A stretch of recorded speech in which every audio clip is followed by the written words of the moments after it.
और जैसे ही link generate होता है, हेलो, हाँ, सो हैप्पी गांधी जयंती दोस्तों। इस बात पे भी चर्चा करेंगे कि हैप्पी गांधी जयंती बोल के कि हम सिर्फ एक छुट्टी निभा रहे हैं या फिर कोई और बात है इस दिन में। तो गांधी जयंती पे आप लोग बहुत चर्चाओं में शामिल होते हैं, देखते हैं या शायद नहीं भी देखते हो, क्योंकि अब कुछ लोगों के लिए बोरिंग हो गया है। ये बस एक छुट्टी का दिन है, वो भी शनिवार को गांधी जयंती पड़ गया तो बहुत लोगों का छुट्टी बर्बाद भी हो गया। बहुत लोग इस बात पे भी दुखी हैं। गांधी को हम कहाँ कहाँ जानते हैं, कहाँ कहाँ देखते हैं आज के दिन। हम सभाओं में देखते हैं, हम 2 अक्टूबर के स्पीचेस में देखते हैं, हम हमारे मिनिस्टर्स के फॉरेन विजिट्स में गांधी का जिक्र सुनते हैं। ऑफ कोर्स हमारे करेंसी नोट्स में हम गांधी जी को देखते हैं, और कहीं कहीं स्वच्छता अभियान में कहीं कहीं गांधी जी दिख जाते हैं, चश्मे वाले गांधी जी। तो हमारा जो अभी गांधी जी का अंडरस्टैंडिंग है, गांधी जी के बारे में जो भी अंडरस्टैंडिंग है, ये गांधी जी का जो भी रेलेवेंस है आज के दौर में, आज के टाइम में, वो क्या करेंसी नोट्स, एक छुट्टी का दिन और एक इंटरनेशनल इमेज, एक इंटरनेशनल परसेप्शन तक सीमित होकर रह गया है, या फिर हमारे देश के लोगों के लिए गांधी जी रेलेवेंट अभी भी हैं क्या? सवाल मुझे आपसे ये पूछना है। हम आप तीनों के साथ पास जाएंगे। आयुष, मैं आपसे शुरू करूंगी because you are the youngest participant ever in Yuva Samvad conversations. ठीक है, बहुत खुशी हो रही है आपको देख करके। जो लोग नहीं जानते हैं उनको मैं आयुष के बारे में थोड़ा बता दूं कि आयुष अभी एक 18 साल के युवा है। आयुष जब 16 साल के बच्चे थे तब भी आयुष ने एक बहुत धमाकेदार भाषण दिया था। भाषण ही कह रही हूँ फॉर बिकॉज मेरी वोकैबुलरी की सीमा है, इसलिए मैं भाषण कह रही हूँ इस बात को। पर आयुष ने स्कूल के कैंपस में खड़े होकर के गांधी जी के बारे में कुछ कहा था, और वो जो कहा था वो हम में से हर उम्र के लोगों को छुएगा। आयुष के साथ हम कभी डिटेल चर्चा करेंगे इस बात पर किसी और दिन। पर आज मैं आयुष आपसे शुरू करती हूँ ये जानना के लिए कि हम क्या गांधी जी को जबरदस्ती का पकड़े हुए हैं कि ये हमारा इंटरनेशनल इमेज सुधारते हैं, हमें इंडिया को इंटरनेशनली रेलिवेंट रखते हैं। जहाँ मतलब जो लोग देश में गोडसे की पूजा करते हैं वो लोग विदेश में जाकर के गांधी गांधी करते हैं।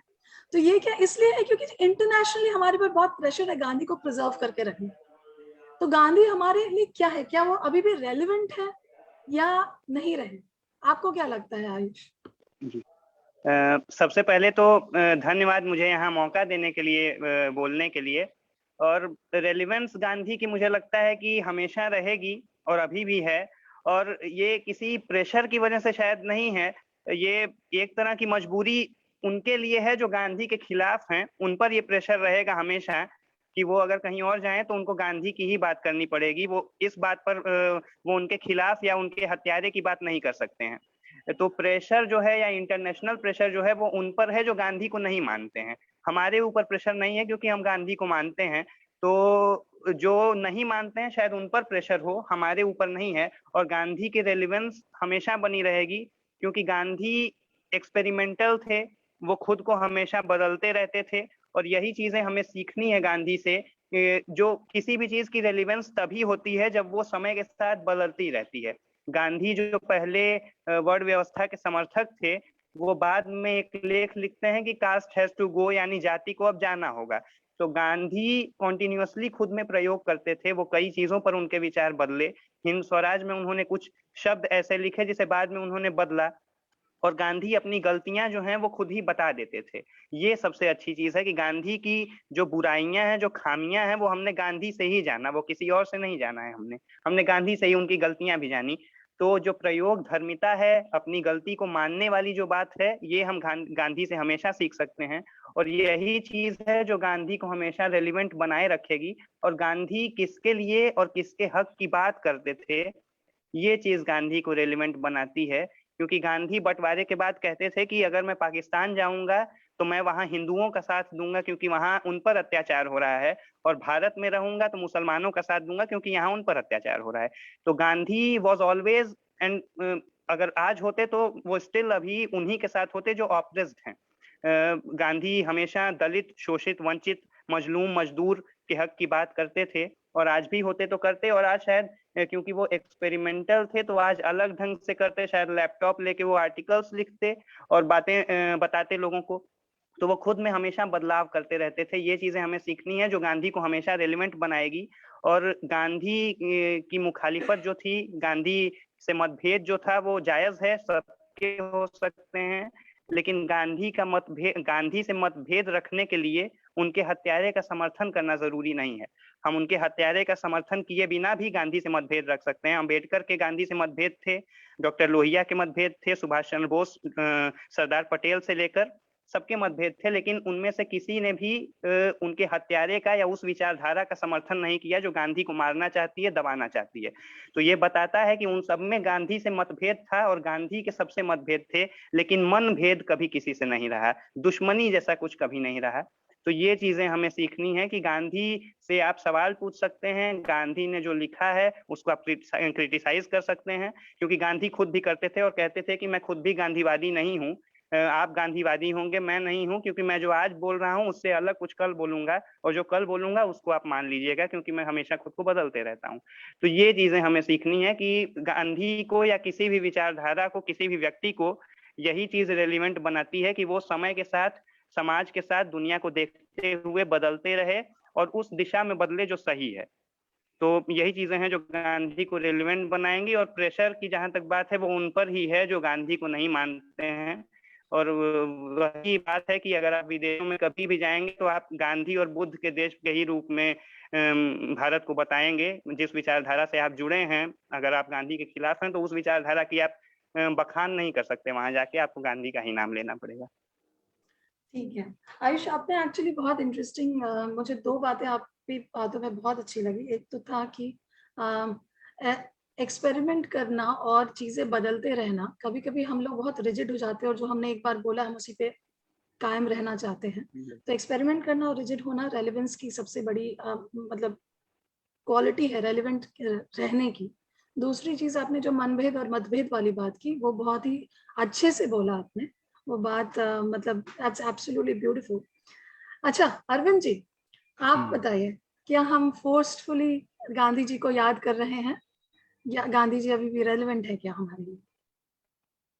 ये जो सवाल है, इस सवाल गांधी के लिए नहीं है, ये सवाल हम लोग के लिए है जो गांधी से कहीं ना कहीं प्रेरणा लेते हैं जी कि हम रेलिवेंट हैं कि नहीं। गांधी रेलिवेंट है कि नहीं, यह तो उनका विचार और उनकी भूमिका जो उन्होंने इतिहास में निभाया उसको भविष्य तय करेगा, वर्तमान भी तय करेगा। लोहिया जी ने कहा था कि किसी भी व्यक्ति का गुणगान जो या उनका जन्म तिथि या पुण्यतिथि 200 वर्षों के बाद पालन करना चाहिए या उनकी प्रतिमा लगानी चाहिए। उनकी व्याख्या ये थी कि अगर उस व्यक्ति और उसके विचार में दम होगा तो 200 वर्षों तक टिकेगा, और नहीं दम होगा तो मिट जाएगा, और मिट जाने वाले विचार को फिर काहे की प्रतिमा और काहे की प्रतिष्ठा। तो अगर इस संदर्भ में हम देखते हैं तो गांधी तो आज भी कायम है। गांधी की जरूरत महसूस हो रही है, इसलिए जो गांधी को नहीं भी मानते हैं और वो गांधी को का जिक्र करते हैं, उनके रेफरेंस से बातें करते हैं, उनको करना ही पड़ेगा। और ऐसा केवल आज नहीं हो रहा है, गांधी जी जब जीवित थे तब भी ऐसा होता था। गांधी जी की करामात यही है कि जो उनके विचारों से असहमत भी होते थे, उनके साथ आने के लिए वो बाध्य होते थे। उस समय तो असहमत थे, अभी तो और गाड़ी आगे बढ़ गई है कि जो विरोधी हैं वो भी गांधी का रेफरेंस से बात करते हैं, क्योंकि उनके पास बात करने के लिए और कुछ है नहीं। तो गांधी मजबूरी का नाम नहीं है, गांधी मजबूरी में लिया जाने वाला नाम है। तो यह बात हम लोग को समझनी चाहिए कि आप माने या ना माने, जाने या ना जाने, आपको गांधी के बिना आपका काम चलने वाला नहीं। और ये क्यों नहीं चलने वाला? जी इसलिए नहीं चलने वाला है कि आप कुछ भी अच्छा सोचते हैं, अगर आप गुडनेस के बारे में, अच्छाई के बारे में सोचते हैं, तो आपको बुद्ध के बारे में सोचना पड़ेगा। दुनिया के तमाम वैसे लोगों के बारे में सोचना पड़ेगा जिन्होंने इंसानियत को समृद्ध करने में अपनी भूमिका अदा की। और गांधी को भी सोचना, गांधी के बारे में भी सोचना पड़ेगा। उनका रेफरेंस से आप अपने को समृद्ध कर सकते हैं। जी इसलिए गांधी प्रासंगिक वो अपने सामर्थ्य से हैं, वो हमारे पराक्रम से गांधी प्रासंगिक नहीं होने वाले हैं, या हमारी निंदा से उनका कुछ बिगड़ने वाला नहीं है। वो भले गोडसे की पूजा करें, गोडसे की मूर्ति लगाएं, उससे गांधी का कुछ भी नहीं, रत्ती भर भी बिगड़ने वाला नहीं है। तो एक तो ये बात है। दूसरी बात जो है कि गांधी को समझना कैसे है, ये बहुत महत्वपूर्ण है। जैसे आपका दूसरा पॉइंटर ये है कि हम गांधी से सीखे कैसे। ये तो बाद की बात है। पहली बात तो यह है कि गांधी को हम समझे कैसे, उसको जानने कैसे, क्या जी था गांधी, हम्म, वो कैसे सोचता था। हम्म, तो ये बहुत महत्वपूर्ण है। इसका एक वाकया, जब गांधी जी गोलमेज सम्मेलन में गए थे, तो लंदन में, अब जहां वो टिके हुए थे, तो उनसे मिलने के लिए लंदन का जो प्रीस्ट है, हेड प्रीस्ट, वो आए। उन्होंने दरवाजे से घुसते ही, गांधी जी तब चरखा काट रहे थे, तो उन्होंने कहा कि जीसस ने कहा है कि दुश्मनों से भी प्यार करना चाहिए। तो कोई जवाब नहीं मिला। तब तक वो थोड़ा और नजदीक आ गए, और उनको लगा कि शायद गांधी ने मेरी बात सुनी नहीं, इसलिए उन्होंने कोई जवाब नहीं दिया। फिर उन्होंने थोड़ा जोर से कहा कि मिस्टर गांधी, जीसस ने कहा है कि दुश्मनों को भी प्यार करना चाहिए। तो गांधी ने चरखा बंद कर दिया और कहा कि आपने जब पहली बार कहा था, तब भी मैंने सुन लिया था, लेकिन मैं सोच रहा था कि मेरा तो कोई दुश्मन ही नहीं। तो गांधी इस प्रकार से सोचते हैं। गांधी का सोचने का एक जुदा तरीका है। जी जैसे, तो ये जो सोचने का, समझने का जो तरीका है, जिसका एक्सटेंशन हुआ भारत में, वो विनोबा में हुआ, जयप्रकाश नारायण में हुआ, उसका एक्सटेंशन हुआ। जी और इसमें बहुत ही दिलचस्प बात है, मैं विनोबा को कोट करना चाहता हूँ। विनोबा ने कहा कि मैं गांधी के कंधे पर बैठा हूँ, इसलिए गांधी से ज्यादा दूर देख पा रहा हूँ। ये हमको सीखना है, और इस सीखने के लिए, ये केवल सीखना तब संभव होगा जब हमारे अंदर वो समझ भी हो और सामर्थ्य भी हो। जी गांधी के कंधे पर, विनोबा के कंधे पर बैठने का साहस भी होना चाहिए, सामर्थ्य भी होना चाहिए, और समझ भी होनी चाहिए। तो इस तरीके से हम गांधी को समझ सकते हैं। गांधी केवल एक जड़ विचार का नाम नहीं है, वो प्रवाहमान है, बदलते हैं, खुद को भी बदलते हैं और दूसरों को भी बदलने की प्रेरणा देते हैं। तो गांधी के लिए आज का दिन उनके जन्म के तिथि के हिसाब से महत्वपूर्ण हो, लेकिन उन्होंने जो पराक्रम किया अपने पूरे जीवन में, और वो पराक्रम तो इतिहास उसका निर्णय करेगा, वो पराक्रम का जी की भूमिका जी क्या रही। एक अंतिम बात मैं कहना चाहता हूँ कि जो आज गांधी के रेफरेंस से गांधी के विचारों को इवेंट के रूप में परोस रहे हैं, ये सब वक्ती चीजें हैं। इनकी आयु बहुत ज्यादा नहीं है, इसलिए हम लोग को इन सब चीजों से विचलित नहीं होना है। हमें जो मौलिक सिद्धांत है, मौलिक विचार हैं, उसकी धुरी पर समाज के नवनिर्माण के बारे में सोचना। समाज मतलब सिर्फ भारत नहीं, भारत में कि कोई एक वर्ग या जाति या संप्रदाय नहीं। गांधी जी के आश्रम की, इसी के साथ मैं समाप्त करूंगा इस रेफरेंस के साथ, कि गांधी जी ने अपने आश्रम की जो शर्तावली बनाई थी, नियमावली, उसमें उन्होंने लिखा था, एक शर्त थी जिसको विनोबा भावे उसी शर्त को पढ़कर बहुत ज्यादा आकर्षित हुए थे गांधी के प्रति, और वो उन्होंने मान लिया कि ये आदमी जो है मुझे रास्ता दिखा सकता है। वो शर्त थी, विश्व हित अविरोधी देश भावना, माने ऐसी देश भावना जो विश्व के हित के विरोध में ना हो, यह सोचने का तरीका है। आप समझिए, जिस समय नेशनलिज्म का इतना उभार था पूरी दुनिया में, उस समय एक इंसान इस तरह से सोच रहा है कि जो विश्व के हित के विरोध में जाने वाली किसी भी देश भावना को हम स्वीकार नहीं करें। तो गांधी तो एक खुली किताब है, आप पढ़ना चाहें तो पढ़ें, ना पढ़ना चाहें तो ना पढ़ें, लेकिन आपके अंदर एक गांधी है जो जिसका नाम अच्छाई है। लोग कहते हैं ना, मजबूरी का नाम महात्मा गांधी, अच्छाई का नाम महात्मा गांधी, और मजबूरी में महात्मा गांधी। यही तो आज हम लोग सीख सकते हैं और लोगों को भी बता सकते हैं। धन्यवाद। Thank you so much Arvind ji. आपसे मतलब मुझे आयुष की बातें और आपकी बातें दोनों सुन करके बहुत मजा आया, और मैं सीरियसली चाहती हूँ कि आप लोगों से मैं अलग से भी कनेक्ट करूं, सिर्फ मतलब समयबद्ध होकर के ना बातचीत हो, लेकिन आज इस मौके पर थोड़ी समय की पाबंदी तो है। खैर, फिर से हम आते हैं आप लोगों की ओर। अनुपम, आपसे मैंने कुछ दूसरे इंटरेक्शंस में, कुछ और कॉन्वर्सेशंस में, कभी ग्रुप में कभी अलग से, मैंने आपसे गांधी जी के बारे में बहुत कुछ सुना है। छोटी बड़ी बातें, चीजें जो हमें अपनाना चाहिए, आपने कई बार कही है, जिसमें सबसे बड़ी चीज जो आप हमेशा कहते हैं वो है कि स्कोप ऑफ डायलॉग, संवाद।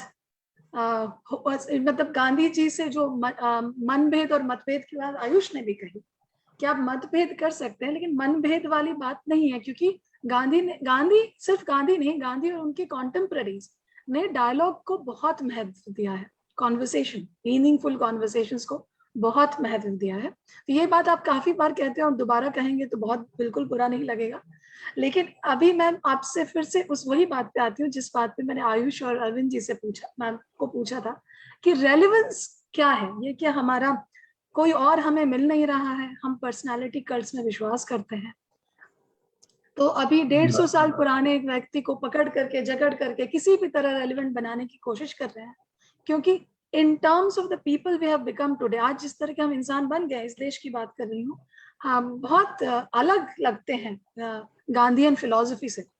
आम जनता बहुत अलग लगती है। यहाँ पे नॉन वायलेंस होना, डायलॉग होना, ये सब पॉसिबिलिटीज नहीं लगती।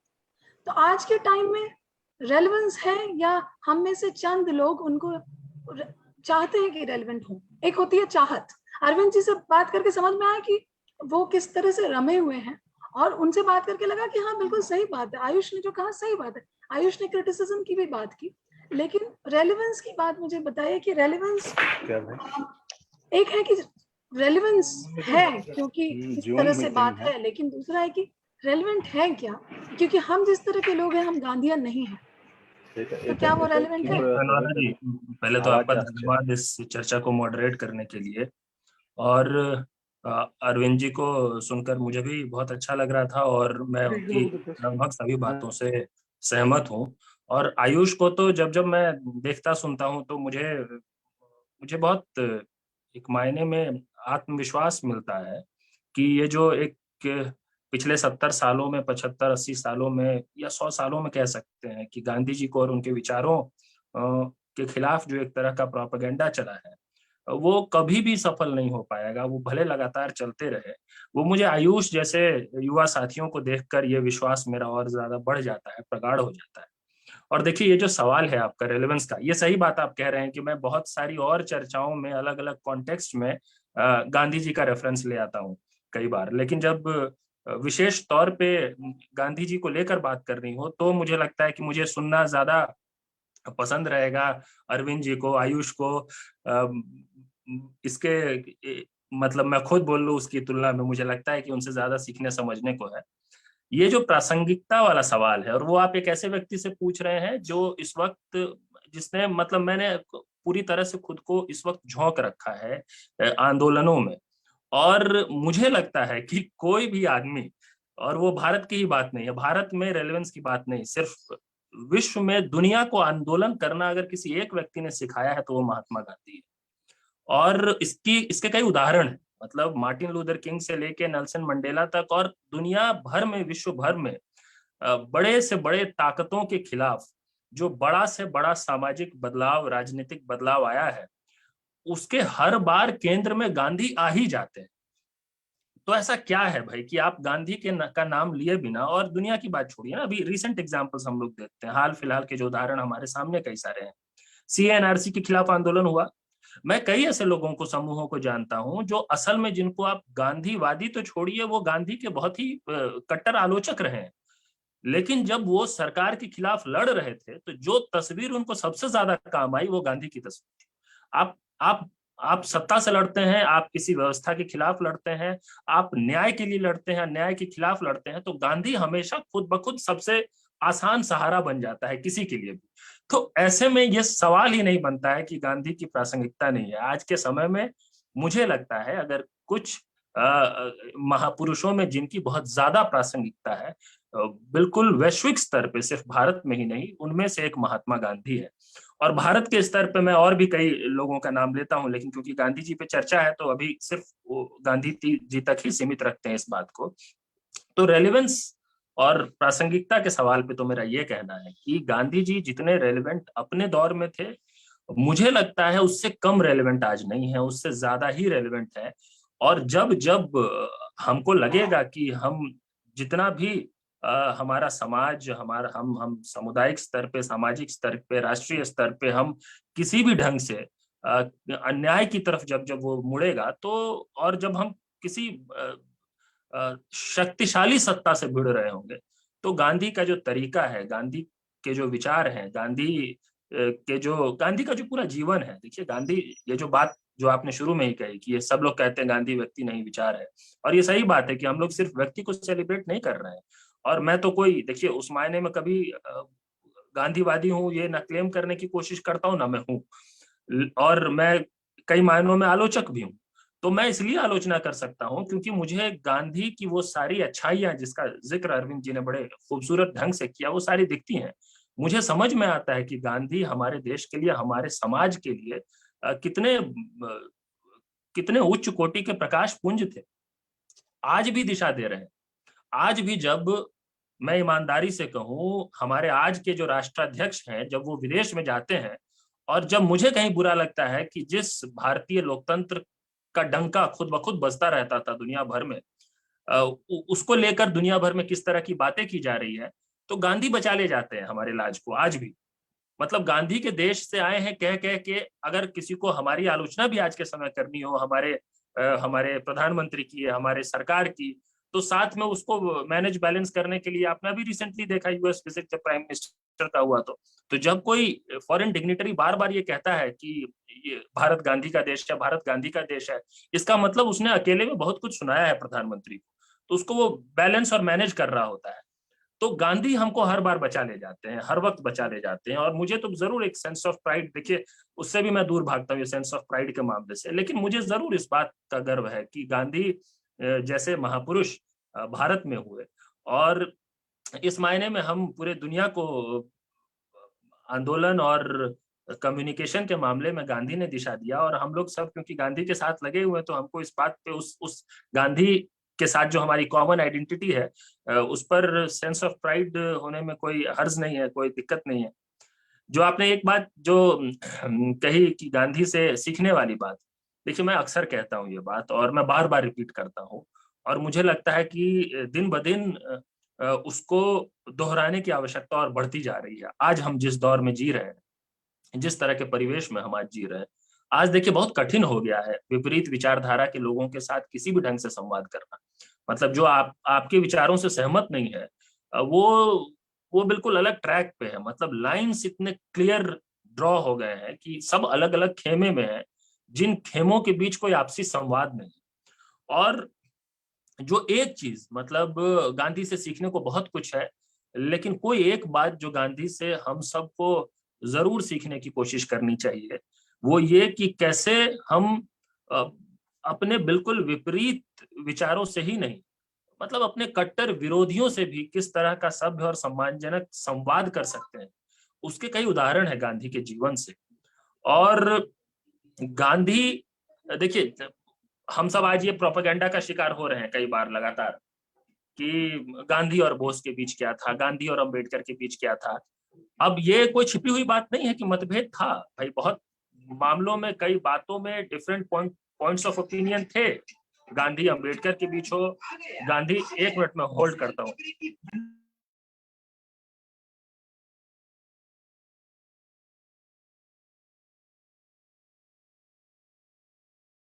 आप म्यूट करें अनुपम।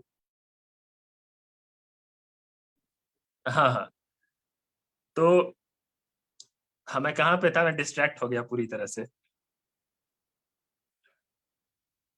जो बाइनरी बना दिया गया है। और आप अगर कहें तो अगर इस चर्चा के फॉर्मेट में आपको लगता है कि अरविंद जी और आयुष को भी बीच में लाना है, तो मैं फिर बाद में अपनी ये छोटी सी बात रख लूंगा।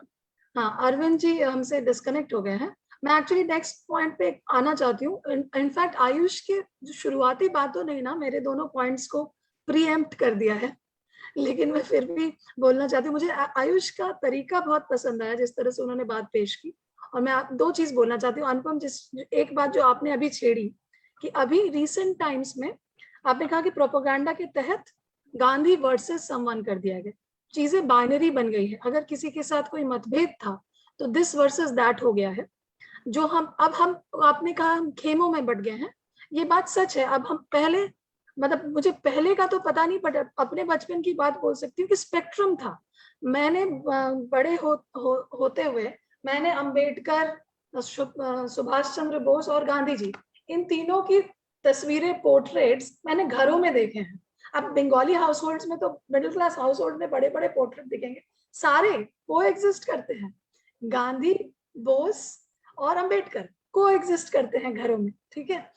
ये जो चीज है ना, ये रिसेंट टाइम्स में मैंने देखा है। खेमे, एज यू राइटली सेड, कि अगर आप बोस से प्रेम करते हैं तो आप गांधी के खिलाफ हैं, आप अगर गांधी से प्रेम करते हो तो आप बोस के खिलाफ हैं।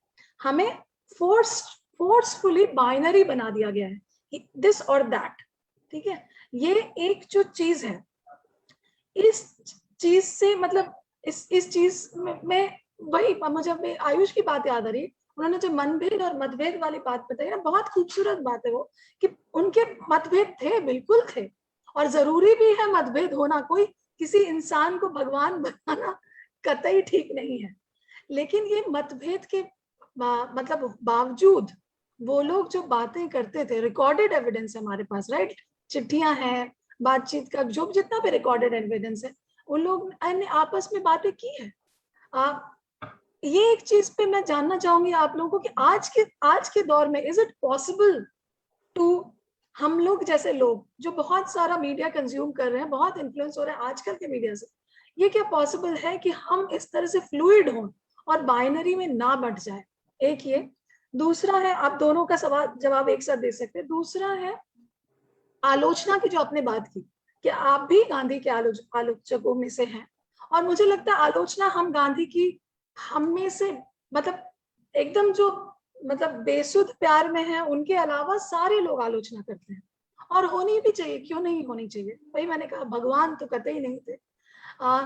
तो जो आलोचना वाली बात पे ना, मुझे एक चीज स्पेसिफिकली, थोड़ा कॉन्ट्रोवर्शियल हो सकता है, लेकिन एक स्पेसिफिकली एक चीज पूछना है कि गांधी को औरतों के राइट्स पर, हाँ, आलोचना किया गया है। उनके अपने जो एक्सपेरिमेंट्स ऑफ ट्रुथ थे सेलिबसी के साथ, उसमें जो उन्होंने अपना जो उनका आचरण रहा है, उससे उन्होंने कहीं पे शायद औरतों को इन्फेंटलाइज कर दिया। उन्होंने ये नहीं समझा कि उनकी भी अपनी फीलिंग्स होगी। तो काफी, हमें से कई औरतों को इससे बहुत दिक्कत होती है।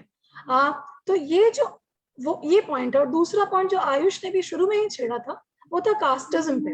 और आयुष ने ये भी बोला था कि उन्होंने अपने विचार खुद बदले हैं, ठीक है। विच इज वेयर, मतलब मैं कह रही थी कि आयुष ने प्रीएम्प्ट कर दिया मेरी बात को, क्योंकि अगर कोई आदमी बदले, इवॉल्व हो, ग्रो हो, चीजों को देख के कंज्यूम करके चीजें बदले, तो उससे ज्यादा खूबसूरत और क्या हो सकता है। तो शायद गांधी आज अपनी बातों को बदल सकते थे, जिन पे हम उनको बहुत आलोचना करते हैं।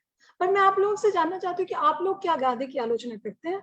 एक तो मुझे बाइनरी वाला सवाल है कि बाइनरी में क्या हम एग्जिस्ट कर सकते हैं, मतलब हम क्या फोर्स बाइनरी में घुस चुके हैं पूरी तरह? और दूसरा सवाल ये है कि आप गांधी की आलोचना करते हैं क्या? हाँ, गांधी के बारे में अच्छे विचार रखते हुए भी क्या आप गांधी की आलोचना करते हैं? आयुष, पहले आपसे।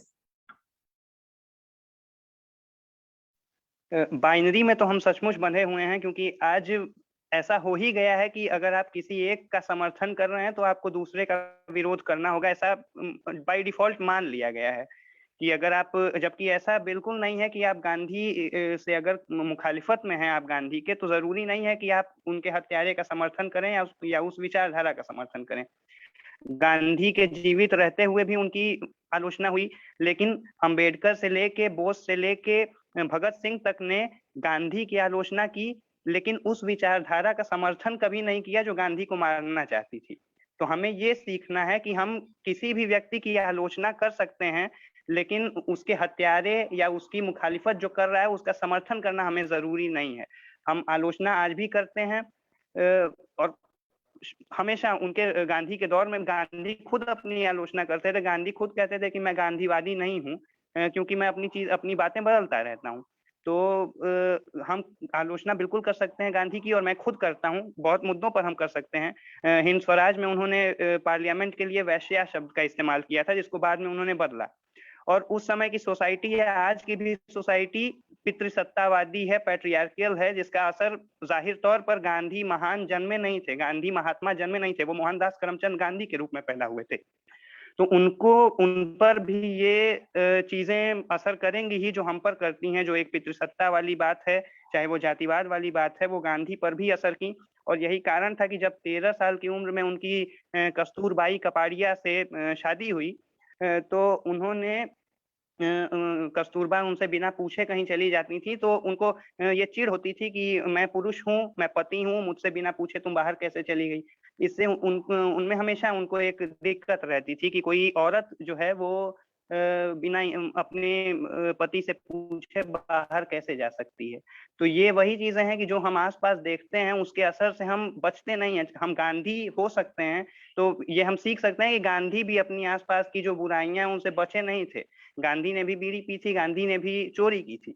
तो ये जाहिर है कि गांधी भी उन चीजों से प्रभावित हुए होंगे जो आज हो रही हैं। जो पितृसत्ता वाली चीज है, जो औरतों के खिलाफ एक मिसोजिनी है, वो उसके शिकार बिल्कुल रहे होंगे, और वो उससे बचने की कोशिश किए। ये शायद इस चीज से साबित होता है कि जब उन्होंने आंदोलन किए तो इसमें पुरुष के साथ महिलाएं भी उतने ही साथ कदम से कदम मिलाकर चली जितना पुरुष चले। तो हो सकता है वो बाद में अपनी बातें जिस तरह से जातिवाद पर उन्होंने बदली, और कस्तूरबा ने उन्हें एक तरह से शायद फेमिनिस्ट बना दिया, जो हम देख सकते हैं कि कस्तूरबा उनके कहने के बावजूद भी वो बाहर जाती थी और जहां मन वहां घूमती थी। तो इन चीजों से और लगातार पढ़ने लिखने से गांधी में भी ये बदलाव आए। तो आलोचना बिल्कुल हो सकती है, आलोचना गांधी की कई बातों पर हो सकती है, किसी को सिगरेट न पीने देने पे हो सकती है। तो हम सबकी व्यक्तिगत आलोचनाएं हैं गांधी की। कोई इसलिए गांधी का आलोचक हो सकता है कि गांधी सिगरेट के खिलाफ थे, कोई इसलिए हो सकता है कि गांधी मांसाहार के खिलाफ थे। तो हम सबकी व्यक्तिगत आलोचनाएं हैं, और राजनीतिक आलोचनाएं हैं, सांसारिक आलोचनाएं हैं गांधी से, और वो बनी रहनी चाहिए, बनी रहनी चाहिए। लोहिया को गांधी ने सिगरेट पीने से मना किया, चाय पीने से मना किया। लोहिया को बहुत आदत थी सिगरेट और चाय पीने की, तो उन्होंने कहा कि डॉक्टर लोहिया आप समाजवादी हैं, गरीबों की बात हैं। आयुष आप म्यूट पे चले गए हैं। तो और इसके बाद लोहिया बिल्कुल डर गए थे, लेकिन गांधी, फिर उन्होंने लिखा भी कि गांधी जब तक जीवित रहे मैंने सिगरेट पीना छोड़ दिया था। तो ये गांधी का डर था या गांधी की इज्जत थी कि गांधी की बात लोग मानते थे। और आलोचनाएं भी गांधी की सबने की, डॉक्टर लोहिया ने की, उनके सबसे करीबी पंडित जवाहरलाल नेहरू ने की, सरदार पटेल ने की, लेकिन मनभेद कभी नहीं रहा। वही भगत सिंह, जिनके बारे में आज हम बातें करते हैं कि गांधी और भगत सिंह में दुश्मनी थी या ऐसा कुछ था, उन्होंने फांसी नहीं रोकी, वही भगत सिंह कीर्ति पत्रिका में गांधी की तारीफ भी करते हैं। और गांधी, जब गांधी यूरिन पैक्ट साइन हुआ तो उसमें भगत सिंह की फांसी रोकने की बात भी करते हैं। और भगत सिंह के जो वकील थे वो आसिफ अली, वो एक कांग्रेस के ही नेता थे। तो ये चीजें हैं। जवाहरलाल नेहरू भगत सिंह से मिलने गए थे। तो उस समय से आज हम बहुत दूर आ गए हैं, क्योंकि उस समय गांधी हो, अंबेडकर हो, नेहरू हो, वो मुझे जहां तक लगता है कि हम लोगों से काफी ज्यादा प्रोग्रेसिव थे। हमें उनसे ज्यादा प्रोग्रेसिव होना चाहिए था, लेकिन हम उल्टी दिशा में आ गए हैं इधर कुछ सालों में। तो ये हमें सीखना है कि उस प्रोग्रेसिविज्म को बचाए रखें हम, और आलोचना बिल्कुल बराबर करते रहें, हमेशा सबकी करते रहें, लेकिन हम सावरकर की आलोचना करें और उसके लिए गांधी का समर्थन करना जरूरी हो, ये भी कोई अच्छी बात नहीं है। और अगर हम गांधी की आलोचना कर रहे हैं तो सावरकर का समर्थन करें, ये भी कोई बहुत अच्छी बात नहीं है। तो किसी का समर्थन के लिए करने के लिए किसी का विरोध करना जरूरी नहीं है, ये हमें सीखना होगा और आलोचना लगातार करनी होगी। गांधी बिल्कुल कोई महात्मा, हमने उन्हें कहा, लेकिन ऐसा नहीं था कि वो भगवान थे। वो अपना जन्मदिन नहीं मनाते थे। हम आज 152 साल बाद उनका जन्मदिन मना रहे हैं, लेकिन वो खुद कहते थे कि मैं अपना जन्मदिन नहीं मनाता हूँ क्योंकि मैं खुद को इस लायक नहीं मानता हूँ और मेरी मृत्यु के बाद मेरी कसौटी होगी कि मैं जन्मदिन मनाने लायक हूँ भी या नहीं। तो आज उनके जन्म के 152 साल बाद हम उनका जन्मदिन मना रहे हैं, तो इतना समझ आ गया है कि वो इस कसौटी पर खरे उतरे हैं और यही उनकी रेलिवेंस को भी प्रूव करता है। और जिसकी आलोचना होगी वही रेलिवेंट होगा, क्योंकि जिस विचारधारा की आप आलोचना नहीं करेंगे तो वो रिजिड हो जाएगी, खत्म हो जाएगी। आलोचना करना बिल्कुल जरूरी है। गांधी अपनी प्रयोग धर्मिता और अपनी आलोचना पर ही आज जिंदा हैं और जब भी जिंदा रहेंगे इन्हीं बातों पर रहेंगे कि उनकी आलोचना हो रही है और उनकी प्रयोग धर्मिता पर बात हो रही है। आयुष, आपको तो मैं पूरा दिन सुन सकती हूँ। अरे और दूसरी बात, it's not just the thought, ठीक है, सिर्फ सोच या जानकारी नहीं है आपके पास उसको व्यक्त करने की क्षमता है और बहुत खूबसूरत ढंग से आप व्यक्त करते हैं। तो मुझे इस बात मैं बिल्कुल अनुपम से सहमति रखती हूँ कि आपको देख करके बहुत उम्मीद होती है कि फ्यूचर हमारा ब्राइट है। Thank you so much Ayush. Anupam, धन्यवाद। आयुष इज डिसआर्मिंग अस, है ना। आयुष को सुनने के बाद फिर हम क्या ही कहें। आज तो ऐसे भी मैंने सोचा था मैं कुछ खास नहीं कहूंगी, पर आयुष को सुनने के बाद मुझे लग रहा है मैं क्या ही कहूँ। क्या लग रहा है अनुपम आपको? वैसे वो टॉपिक पे भी बात करनी है, लेकिन आयुष के बारे में भी 2 मिनट बता दीजिए।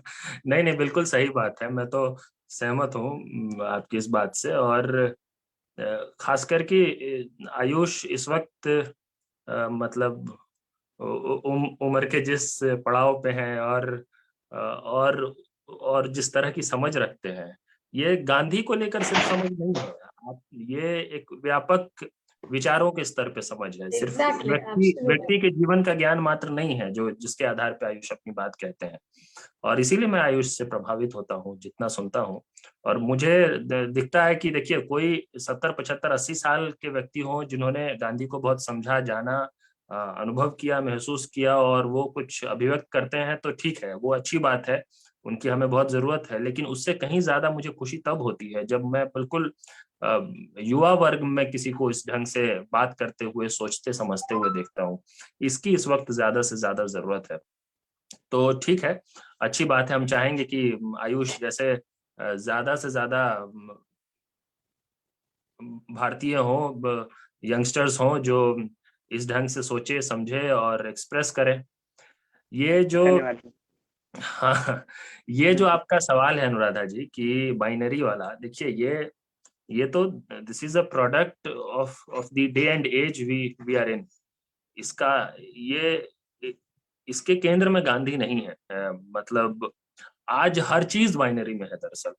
मतलब आप गांधी को तो छोड़िए, आपको बहुत क्लियर खेमेबाजी, मतलब खेमे में फिट कर ही दिया जाए, आपकी कोई न्यूएंस लाइन हो ही नहीं सकती। आप ये नहीं कह सकते हैं कि इस व्यक्ति की ये 6 बातें अच्छी लगती है, 4 बातें बुरी लगती है, और वो दूसरे व्यक्ति की 5 बातें अच्छी लगती है, 5 बातें बुरी लगती है।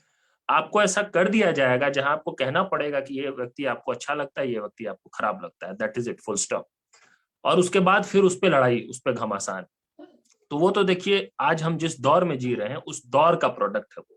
और वो नेचुरली, क्योंकि गांधी इतने बड़े फिगर हैं, हमारे इंडिपेंडेंस मूवमेंट से लेके पोस्ट इंडिपेंडेंस पॉलिटिक्स को भी गांधी ने इन्फ्लुएंस किया है, सोसाइटी को भी इन्फ्लुएंस किया है। तो मतलब ये बहुत स्वाभाविक है कि गांधी को लेकर तो वो खेमेबाजी और ज्यादा होगी। और देखिए, मेरा एक मानना रहा है कि जो गांधी जी की हत्या हुई और जिस विचार ने गांधी जी की हत्या की, कुछ हद तक आज वो विचार ही है जो आज हमारी सत्ता में काबिज है। और उसको एक व्यापक जन समर्थन भी है उस विचार को, ये भी हम लोगों को मानना चाहिए। मतलब हम लोग ये नहीं कह सकते कि बिना जन समर्थन के वो विचार है जो राजनीतिक सत्ता या समाज में उस स्तर पे पहुंच गया है। मुझे तो ये लगता है ना कि इन लोगों को, जो गांधी के हत्यारे थे या गांधी के हत्यारों की पूजा करते हैं, उन मूर्खों को यह समझना चाहिए कि अगर गांधी की हत्या नहीं की होती तो शायद इनको सत्ता 15-20 साल में मिल जाती। इनको भारत में जो आने वाले 50-60 सालों तक इस विचार को कभी भी पॉलिटिकल मेन स्ट्रीमिंग नहीं हुई, उसका एक बड़ा कारण ही यह था कि इस विचार ने गांधी जी की हत्या की थी। गांधी जी इतने बड़े फिगर थे, ये इतना लंबा पीरियड लगा इनको। आज भले ये सत्ता के केंद्र में है, मुझे लगता है कि अगर अगर वो घटना नहीं घटी होती, जो गोडसे ने जो काम किया और जिन लोगों के मदद से, जिन लोगों की प्रेरणा से काम किया, अगर वो नहीं किए होते तो शायद हो सकता है कि उस जैसा जन समर्थन आज इनको मिला है, ऐसा जन समर्थन आज से 30 साल 40 साल पहले मिल गया होता।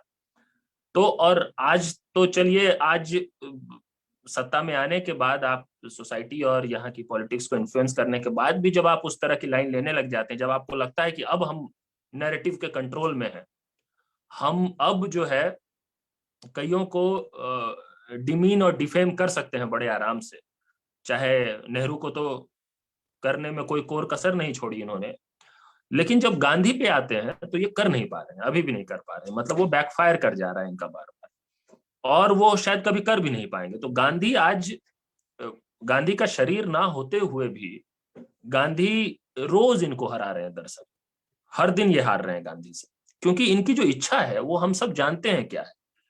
इनको पता था कि हमको राजनीतिक सत्ता प्राप्त करने के लिए गांधी जैसे विचार को, गांधी जैसे व्यक्ति को नहीं, उस विचार को जो सर्वधर्म संभाव की बात करता हो, उस विचार को जो समाज में हर वर्ग को मिलजुल के साथ चलने की बात करता हो, जो गैर बराबरी को किसी ढंग से खत्म करने की बात करता हो, और जो सत्ता से लड़ने के इतने इनोवेटिव इंस्ट्रूमेंट्स, टूल्स और डिजाइन्स दे रहा है बार बार, ऐसे व्यक्ति को जब तक आप छोटा नहीं दिखाएंगे, बदनाम नहीं करेंगे, तब तक आप अपना कुछ स्पेस नहीं बना सकते हैं। गांधी इतने महत्वपूर्ण है भारत के पिछले 100, 150, 200 साल के कम से कम राजनीतिक इतिहास में। तो एक तो ये बात है, और वो ये जो बाइनरी वाली बात है, देखिए वो तो आ ही गई और वो तो होगा ही। और मैं इसलिए बार बार जोर देता हूँ कि आज जो बाइनरीज ड्रॉ किए जाते हैं, जैसे कि अंबेडकर गांधी बाइनरी ड्रॉ किया जाता है, बोस गांधी बाइनरी ड्रॉ किया जाता है, भगत सिंह गांधी बाइनरी, हर मामले में मतलब हम लोग करते हैं। गांधी जी, आप इनको तो छोड़िए ना, गांधी जी उस वक्त हिटलर को पत्र लिखते हैं सेकेंड वर्ल्ड वॉर के समय में, और हिटलर को लेटर लिख के ये कहते हैं कि मुझे पता है कि आप पर इसका प्रभाव नहीं पड़ेगा या आप इसका शायद जवाब भी ना दे, लेकिन फिर भी मुझे ये अपनी रिस्पॉन्सिबिलिटी लगती है। और आप उस वक्त के कॉन्टेक्स्ट को समझिए, वो अंग्रेजों से लड़ रहे थे गांधी जी, भारत आजादी के लिए लड़ रहा था, और जो ग्लोबल लेवल पे जो अलायंसेस थे उसमें हिटलर वो था जो अंग्रेजों से लड़ रहा था। तो जो दुश्मन का दुश्मन दोस्त वाली इक्वेशन में कभी गांधी नहीं फंसे, क्योंकि गांधी का कोई दुश्मन था ही नहीं। जो बात इस चर्चा में भी 1-2 बार आ चुकी है, और जो मैं अक्सर कहता हूं कि गांधी विचारों के लिए संघर्ष करते रहे, गांधी स्वतंत्रता के लिए सत्याग्रह करते रहे, लेकिन गांधी जी का कोई दुश्मन नहीं था, अंग्रेज भी उनके दुश्मन नहीं थे। उनका जो कोलोनियलिज्म था इंडिया में, उससे मुक्ति चाहिए थी। इसका मतलब ये नहीं था कि कोई दुश्मन के तौर पे वो अंग्रेज लोगों को ट्रीट करते थे, और इसलिए आज गांधी इतने बड़े हैं और पूरे दुनिया भर में इतने बड़े हैं, इसी कारण से हैं। तो मुझे लगता है कि देखिए, गांधी पे बात होगी तो वो आदमी बहता बहता जो है चर्चा करते हुए कहीं से कहीं बहने लग जाएगा, क्योंकि बहुत सारे आयाम हैं, बहुत सारे पहलू हैं गांधी जी के विचारों की, जिस पर हम बात कर सकते हैं, कई घंटों तक बात कर सकते हैं, लेकिन समय की सीमा है। और मुझे लगता है कि बस इस सीख के साथ कि जहां से मैंने शुरू की थी अपनी बातचीत, कि हम संवाद की उस संस्कृति को दोबारा विकसित करने की कोशिश करें। वो हमारे लिए कोई नई बात नहीं है, मतलब भारतीय परंपरा में उस तरह का संवाद ही नहीं, मतलब हम शास्त्रार्थ की संस्कृति से आने वाले लोग हैं, जो मतलब शास्त्रार्थ के आधार पे सत्ता तय हो जाते थे। मतलब पुरातन संस्कृति उस तरह की है हमारी, और आज हम संवाद भी, मतलब रेस्पेक्टेबल डायलॉग भी नहीं कर पाते हैं उनसे जिनके साथ हमारा किसी तरह का डिफरेंस ऑफ ओपिनियन है। इसको हमको दोबारा रिवाइव करने की जरूरत है, और ये जिम्मेदारी हम सब जैसे लोगों के ऊपर है कि हम कैसे इसको रिवाइव करें, कि हम रेस्पेक्टफुल डायलॉग उन लोगों के साथ कर सके। और उसके लिए हमको लगता है कि हम लोगों को पढ़ना चाहिए ज्यादा से ज्यादा, आप सुभाष चंद्र बोस जो पत्र लिख रहे होते हैं गांधी जी को और गांधी जी जो जवाब दे रहे होते हैं, उन चिट्ठियों को पढ़िए। मतलब जो आपने आलोचना वाली बात कही, देखिए आलोचना हो सकती है बिल्कुल। जिस ढंग से सुभाष चंद्र बोस, ये सुनिश्चित किया गया कि बोस कांग्रेस के अध्यक्ष ना रहे, उसको आप बिल्कुल अलोकतांत्रिक कह सकते हैं। उसके पीछे के जो मैनूवर्स थे, उसके पीछे का जो वो था, उसकी आप आलोचना कर सकते हैं गांधी की, बिल्कुल। लेकिन वो होने के बाद भी गांधी और बोस के बीच दो धुरी जैसा पेश आज भी किया जाता है। और उस वक्त भी अगर हम मान लें कि बहुत स्ट्रॉन्ग डिफरेंस ऑफ ओपिनियन था, तो भी कितना सम्मानजनक संवाद था दोनों के बीच में, वो चाहे अंबेडकर के साथ ही क्यों ना हो, कितना स्ट्रॉन्ग डिफरेंस ऑफ ओपिनियन। और अंबेडकर कभी कई बार किस किस तरह की बातें कर देते थे, लेकिन गांधी जी कभी संवाद से भागे नहीं किसी वक्त, वो चाहे अंबेडकर हो, चाहे सुभाष चंद्र बोस, और चाहे कई बार देखिए ये भी प्रचार होता है कि नेहरू जी उनके चेले थे, शिष्य थे, इसीलिए नेहरू जी प्रधानमंत्री बन गया, अजीब अजीब तरह की बातें होती रहती है। देखिए जिन लोगों ने इतिहास का अध्ययन अच्छे से किया है, उनको पता होगा कि कई मौकों पर जब गांधी जी का अपने कई कंटेम्पररीज के साथ किसी तरह का मतभेद चल रहा था, तो कई ऐसे मौके हैं जिस वक्त पंडित नेहरू ने गांधी जी का पक्ष नहीं लिया, वो जो जिनके साथ गांधी जी का मतभेद चल रहा था उनका पक्ष लिया। आप अब बोस और गांधी के बीच की पूरी कहानी देख ले कि जिस वक्त सुभाष चंद्र बोस के साथ महात्मा गांधी का वार्ता, उनका जो पत्राचार चल रहा था, उस वक्त पंडित नेहरू बोस के साथ बंगाल में बैठे हुए थे, और उस वक्त उनका बहुत क्लियर स्टैंड था कि ये क्या हो रहा है उसको लेकर। लेकिन ऑल सेड एंड डन, जो समझने की जरूरत है आज के दौर में, मैं जो भी कह रहा हूं बहुत आज के दौर में क्या आवश्यकता है, उस प्रासंगिकता के आधार पे कहना चाह रहा हूं कि आज ये बहुत जरूरी है कि हम उस तरह का संवाद अपने उन सभी लोगों के प्रति रख सकें जिनकी बातों से हम असहमत नहीं हैं, जो हमारे विरोधी हैं, और उसको अगर हम पुनर्जीवित कर सकें। आज तो ये हालत हो गई है कि आप घर के बाहर निकल के अपने पार्क में जिनके साथ आप एक्सरसाइज कर सकते हैं, उनके साथ आप अगर पॉलिटिकल व्यू पॉइंट अलग है तो बातचीत नहीं कर सकते हैं। हम उसको कैसे बचा सकते हैं? मतलब ये कोई समुदाय, समाज और देश के स्तर पे नहीं, ये परिवार के स्तर पे ये हालत हो गई है कि हम सच में ढंग से अपने मन की बात खुल के ना सुन सकते हैं ना कह सकते हैं। तो ये हम इसको कैसे दोबारा से रिवाइव कर सके, अगर इसमें हम कुछ कोशिश करते हैं, योगदान करते हैं, तो मुझे लगता है कि बहुत बड़ी श्रद्धांजलि होगी महात्मा गांधी को। आज के दिन अगर हम चर्चा करके कुछ टेक अवे निकालना चाहते हैं, कुछ जिसको लेकर हम साल भर कुछ कर सके, ये नहीं कि एक दिन की जयंती मना के कार्यक्रम करके एक इवेंट कर लिया, 2-4 चर्चाएं कर ली, इतना भर सीमित ना रह के अगर हमको कुछ सीखना हो, कुछ जिसको आत्मसात करना हो, कुछ जिसको समाज में कुछ बातें, कुछ वैल्यूज जिसका प्रसार करना हो, उसमें से एक ये है कि हम संवाद की अपनी उस संस्कृति को दोबारा से पुनर्जीवित कर सके, जो स्वतंत्रता आंदोलन के दौरान हमारे जो महानायक थे उस वक्त के, और वो महानायक थे, इसमें कोई दो राय नहीं है, वो चाहे बोस हो, चाहे गांधी हो, चाहे पंडित नेहरू हो, चाहे पटेल हो, और कई ऐसे लोग, तो उनसे सीखते हुए हम इस बात को आगे बढ़ा सकें, यही मेरी गुजारिश होगी, यही मैं अपने लिए भी कोशिश करूंगा, और यही मैं कोशिश करूंगा कि ज्यादा से ज्यादा लोग इसको करने का प्रयत्न कर सके। और रेलेवेंस, बहुत इंपॉर्टेंट बात अनुराधा जी, देखिए रेलेवेंस आप आज के उदाहरणों से देख लीजिए, गांधी जी का नाम लिए बिना आज के समय में लगभग नामुमकिन है कि कोई भी बड़े स्तर पे बहुत ही शक्तिशाली अगर कोई सत्ता हो उससे लड़ सकता है। तो उसी से आपको रेलेवेंस समझ में आ सकता है कि गांधी कितने शक्तिशाली हैं आज। गांधी मजबूरी का नाम नहीं, मजबूती का नाम। अरविंद जी ने तो कहा ही कि गांधी जैसे कुछ लोगों के लिए मजबूरी का नाम है, वो भी सही बात है कि उन लोगों के लिए मजबूरी का नाम है जो नाम नहीं लेना चाहते, लेकिन उनकी मजबूरी है कि भाई विदेश जाके थोड़ा सा भी अगर उनको सम्मान पाना है तो उनको बताना पड़ता है कि मैं गांधी के देश से आया हूँ, वो उनकी मजबूरी है। लेकिन गांधी मजबूती का नाम है, ये इसको लेकर मुझे कोई शक शुबा नहीं है, और खास करके मुझे लगता है कि ऐसे लोगों के मन में तो कोई शक नहीं होगा जो किसी भी रूप से समाज को, आज के राजनीति को किसी भी ढंग से इन्फ्लुएंस करने की कोशिश कर रहे हैं। ठीक, एक चीज तो है कि हम कभी भी इस तरह की चर्चाओं में शामिल होते हैं, जब भी कोई इवेंट होता है, गांधी जयंती पे अगर ऐसी चर्चा में शामिल हो तो अक्सर सुनने में ऑफ कोर्स गांधी जी की वाहवाही होगी, हिस्टोरिकल इवेंट्स पे बात होगी, बहुत कुछ होगा। पर मुझे ये बात बहुत अच्छा लगा हमारे चर्चा में कि हम लोगों ने कहीं कहीं पे मतलब ये एक्सेप्ट किया कि उनकी आलोचना हो सकती है, और ये गांधीयन फिलॉसफी का ही पार्ट है कि आलोचना होनी चाहिए। राइट। तो ये मेरा टेक अवे तो डेफिनेटली आज यही है कि ये जो एक्सेप्टेंस है कि भगवान तो नहीं है तो आलोचना तो होगी ही, और आलोचना होनी चाहिए क्योंकि इस फिलॉसफी को कैरी फॉरवर्ड करने के लिए भी।